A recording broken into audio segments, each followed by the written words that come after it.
afternoon all. And today's topic is an abstract.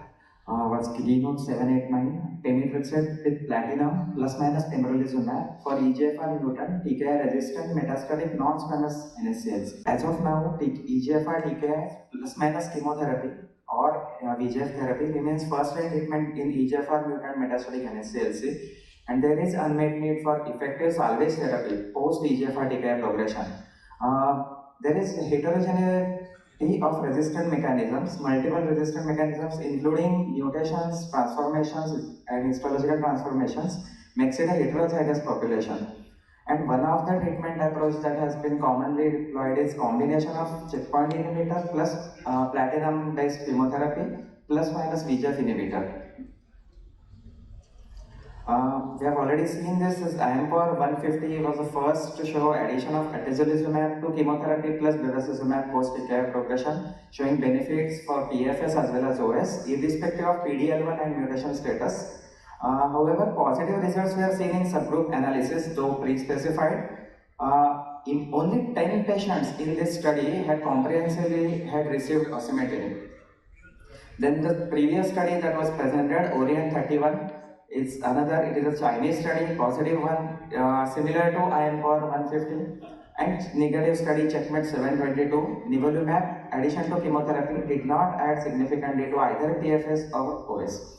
So the question is, does addition of immune checkpoint inhibitor to platinum doublet benefits in the absence of VEGF inhibitor?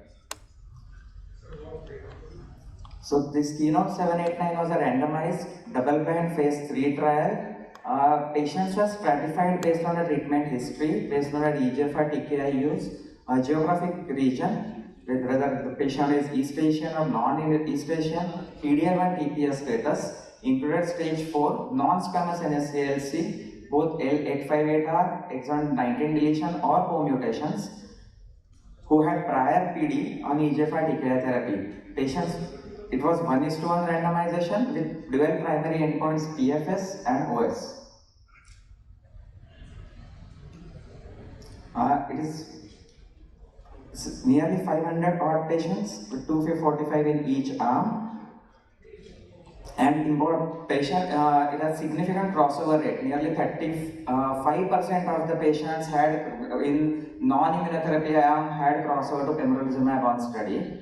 Median time for randomization to data cutoff was 42 months. Both the arms are reasonably well balanced with median age of around 62 years. Good number of female patients, nearly 60%. Patients were included on the ECOG PS0 and 1. PD-L1 was stratified as PD-L1 0, more than 1 and more than 50%. Also included patients were neoadjuvant and adjuvant, that is patients who were previously treated with curative intent, and prior TKI therapies including osimertinib in either first line or second line. Good number of patients had received osimertinib. Nearly 46% patients had received osimertinib in either first line or second line, and included 10 meds.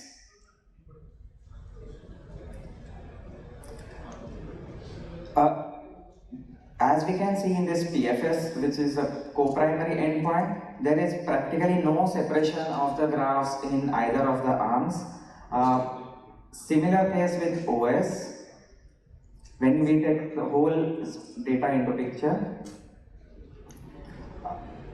for all risk stratification, for all subgroups, there is no differentiation between the arms. There is no particular subset that is classically showing any benefit of addition of immunotherapy to chemotherapy. Some benefit numerically may be in for median OS for PD-L1 more than 1%. However, that was not, a full paper is yet to come.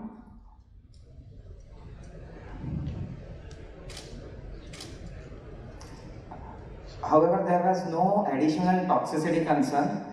Similar as expected on the lines of addition of immunotherapy, the only difference is related to immune-related adverse events and infusion reactions.